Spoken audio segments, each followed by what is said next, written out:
Tell you everything. Not just the facts. Not just what happened, but how it felt. Because if you've ever loved someone so deeply that their distance felt like drowning in plain sight, if you've ever been the one holding the family together with a smile stitched over your breaking point, then maybe, just maybe, you'll understand why I said yes. This is the story of how my husband's unexpected request changed everything. And I don't just mean our marriage. I mean me.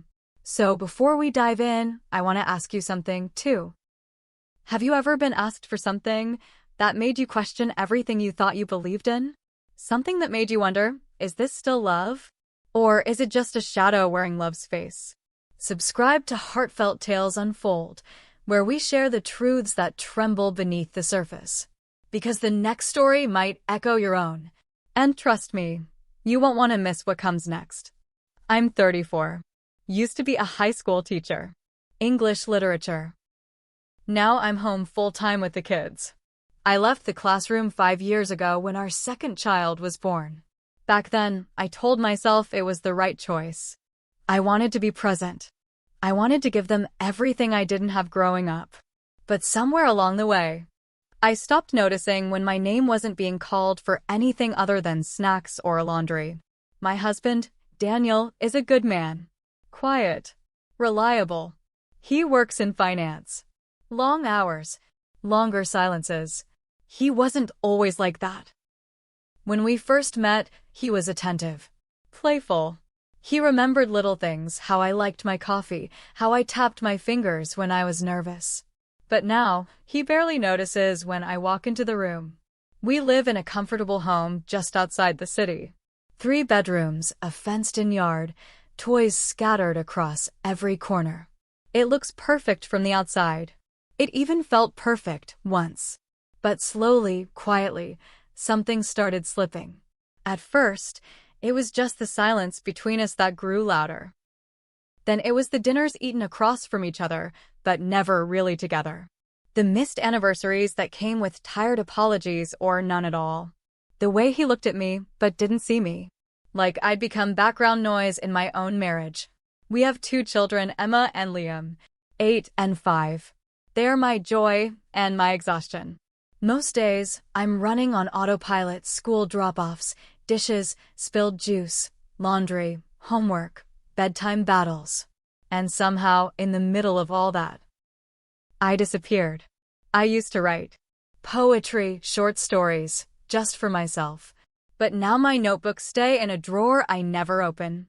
My world shrank to routines, responsibilities, and a man who sleeps next to me but feels miles away. There were nights I'd lie in bed, staring at the ceiling, wondering, when did we stop talking? When did I start asking for less just to keep the peace? When did love become something we just performed for the kids? I tried to fix it. Date nights, conversations, even counseling. But Daniel always had a way of brushing things off. I'm just tired. Work's been crazy. It's not a big deal. But it was. To me, it was everything. And the lonelier I felt, the more I began to resent him for not noticing. For not reaching for me. For not fighting for us. There were mornings I'd catch my reflection and barely recognize the woman staring back. Hair tied up, dark circles under my eyes, moving through the day like a ghost in her own home. I wasn't unhappy. Not completely. But I wasn't alive either. I was surviving. Smiling for the kids. Keeping things afloat. Pretending like the ache inside me was just part of motherhood. But deep down, I was starving. For touch. For connection. For someone to see me again. And then came that night, when Daniel looked up from his plate and asked me something that shattered the silence in a way I wasn't prepared for. That night was like any other. Spaghetti. Garlic bread. The kids were upstairs, finally quiet after a long day. The dishwasher hummed in the background. Daniel sat across from me, scrolling through his phone between bites. I was talking about Emma's school project, about Liam's cough, about the dog chewing through another pair of shoes. He wasn't really listening, but I was used to that. And then, out of nowhere, he set his fork down, looked up, and said, "What if we pause this marriage? Just for a while. I froze. I didn't understand. I thought maybe I misheard him. I blinked, tilted my head. What? I asked, trying to laugh like it was a joke. But he didn't smile. He didn't flinch. Not forever, he said. Just a reset. A break. So we can figure ourselves out. My chest tightened. I stared at him, waiting for the punchline that never came. A pause? A reset? Was this a business deal? A contract? This was our marriage. I asked him what he meant. He said he felt lost. Like he didn't know who he was anymore. Like we were going through the motions. Like he needed space. Space? I wanted to scream. I've been suffocating for years and he needed space? He said it wasn't about anyone else. He just needed time. Time to think. Time to feel. Time to breathe. And what was I supposed to do in that time? Keep the kids fed? Smile at the neighbors? Tell our daughter that daddy's figuring himself out while I crumble quietly in the kitchen. He kept talking. About clarity, about healing, about how maybe we'd come back stronger. But all I heard was "you're not enough." All I felt was rejected. Discarded. I nodded. I listened. But inside, I was unraveling. He called it a reset. But to me, it sounded like an escape hatch. An exit strategy. A quiet goodbye, wrapped in the illusion of possibility. And I couldn't help but wonder. Had he already left me long before he said it out loud? Was this just him finally catching up with what he'd already done in his heart? The food on my plate went cold. So did I. He reached for my hand at the end of it all. I let him. But my fingers felt limp in his. Like they no longer belonged to me. Like I was watching my own life through a fogged-up window. And in that moment, something inside me shifted. Not out of spite. Not even out of anger. But out of grief. I looked at him and realized I didn't know this man anymore. And maybe he didn't know me either. I didn't sleep that night. I just lay there, staring at the ceiling, while his words played on repeat in my head. What if we paused this marriage? He fell asleep quickly, like it was any other night. Like he hadn't just set a fire between us and pulled the blankets over it. I stared at him in the dark. At the man I built my life with. The man I had children with. The man who once whispered promises into my skin. And all I could think was I not enough?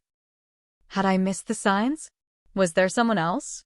Or was I just too much and too little at the same time? I replayed every moment, every fight we didn't have, every kiss that felt routine. Every time I reached for his hand and he didn't notice. Maybe I had missed the signs. Maybe this had been building for years, and I was too busy folding laundry and cleaning up spilled juice to see the cracks forming beneath us. The next morning, I made the kids breakfast like nothing was wrong. Poured orange juice, buttered toast, smiled when I kissed their foreheads, but inside, I was unraveling. Quietly, carefully, so no one would notice.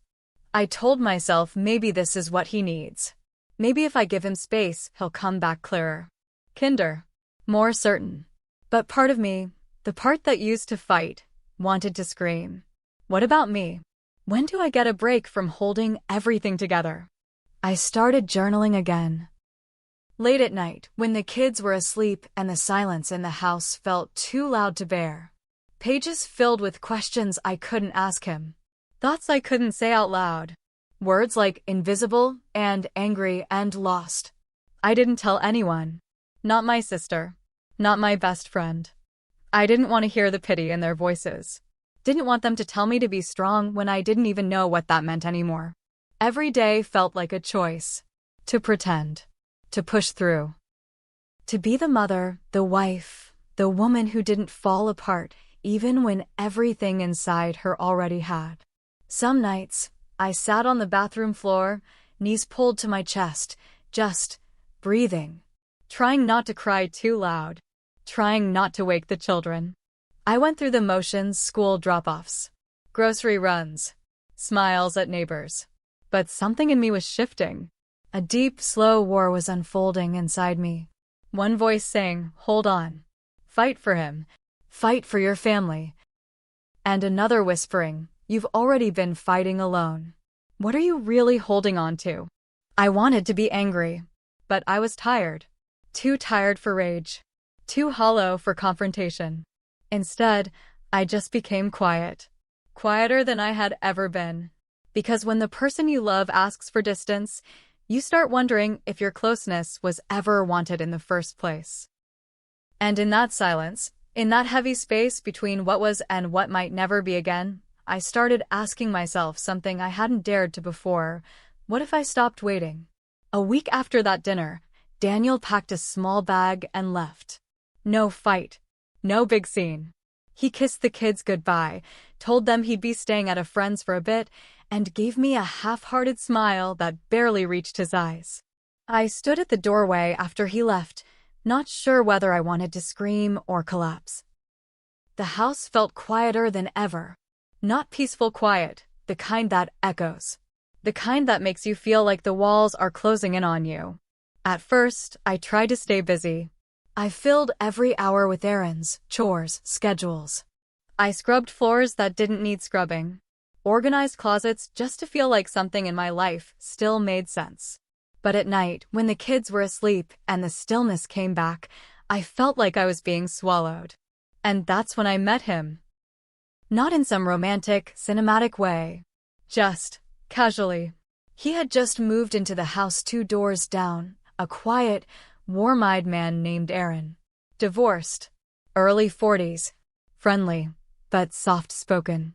He introduced himself while I was dragging the trash cans out one morning in my robe, hair a mess, sleep still in my eyes. I laughed nervously, made a joke about motherhood, and for the first time in a long while, someone laughed with me. Not out of politeness, but because they were actually listening. It started small. A wave in the morning. A quick conversation while we watered our gardens. But then, it became something else.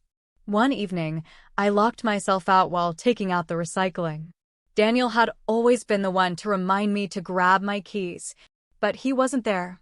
Aaron saw me pacing and offered to help, invited me in while I waited for the locksmith.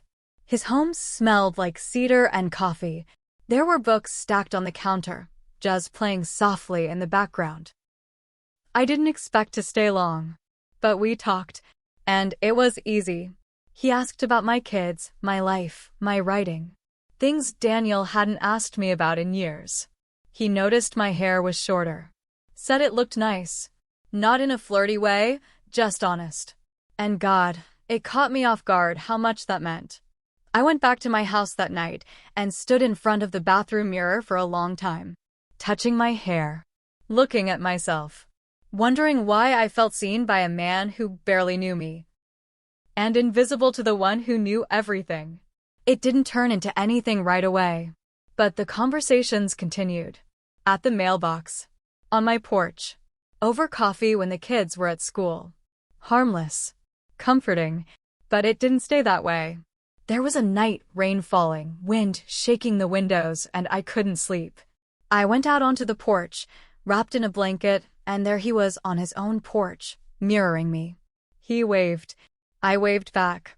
He walked over. We talked for hours. About heartbreak. Loneliness. How easy it is to lose yourself in the roles you play. He told me I looked tired. Not in a rude way. In a concerned way. And then he said, "You don't have to carry it all alone, you know." And, just like that, something cracked open in me. I didn't touch him. He didn't touch me. But the air between us shifted. There was a softness, a pull, a moment too long held in silence. The kind of moment you feel more than see. I told myself it was nothing. Just a connection. Just kindness. But it wasn't nothing. Because the next time we talked, I stood a little closer, laughed a little louder, stayed a little longer, and the lines started to blur. It was a Friday night. Cold. The kind of cold that seeps into your bones even when you're wrapped in blankets. The kids were with my sister for the weekend. She offered, said I looked like I needed a break. And she wasn't wrong. I hadn't had a moment to just be in weeks. But when the silence settled in, it didn't feel peaceful. It felt heavy, loud in a different kind of way. I poured a glass of wine, then another, put on music, something slow, familiar. And before I knew it, I was standing outside again, drawn to the only light still on in the neighborhood. His. Aaron was out back, tending to that ridiculous little fire pit he loved. He looked up when he saw me, smiled, and waved me over. I didn't hesitate. We talked for hours, laughed like people who weren't quietly falling apart. And somewhere between the second glass of wine and a story about his childhood, I felt something I hadn't felt in a long time. Warm. Wanted. Alive. It wasn't planned. It wasn't even something I thought I truly wanted. But in that moment, I was starving to be seen. To be held like I still mattered. To feel anything other than invisible. He reached up to tuck a loose strand of hair behind my ear. His hand lingered. I looked at him, and he looked back. Neither of us moved first. Or maybe we both did at the same time. But suddenly, his lips were on mine. Soft, searching, not rushed, just real. For a second, the world stopped. And then it slammed back into me. I pulled away, shaken, my hands trembling. His eyes widened with something like regret. He whispered, "I'm sorry." But I wasn't sure who he was saying it to, me or himself. I couldn't speak, couldn't breathe. I just stood there, staring at him, before turning and walking away. Fast, barefoot, my heart pounding so loud I thought it might wake the street. I got inside, shut the door, and slid down against it. Hands over my face, tears slipping through my fingers. I had become something I never thought I'd be. The woman who crossed a line she swore she never would. The one who said, I would never, until she did. And yet, I didn't regret the kiss. I regretted the hunger that led me there. The ache that had been growing in me for years, quietly, steadily, while I smiled through it. I slept on the couch that night. Didn't even try to pretend everything was fine. Because it wasn't. And then, the next morning, before the guilt had even settled, Daniel came home, unannounced, suitcase in hand, looking tired, but soft. Like he had made a decision. He stood in the doorway and said, "Can we talk?" And, just like that, everything shifted again. When Daniel stood in the doorway that morning, I felt the air leave my body.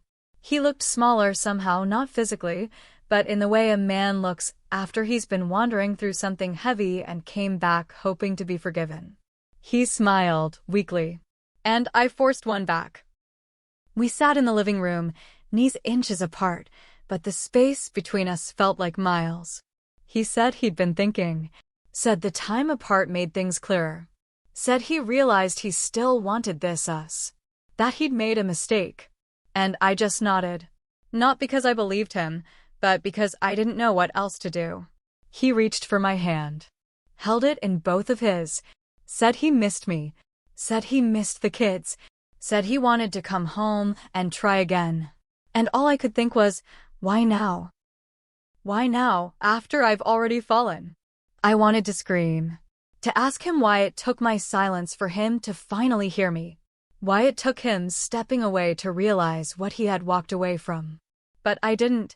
Instead, I made coffee, set out the guest towels, told the kids Daddy was back for good. They were thrilled. I smiled through it, but inside, I was unraveling all over again. Because now I wasn't just a woman mourning her marriage. I was a woman keeping a secret so loud it echoed in every quiet moment between us. Daniel became softer, more affectionate. He offered to cook dinner. He rubbed my shoulders in the evening.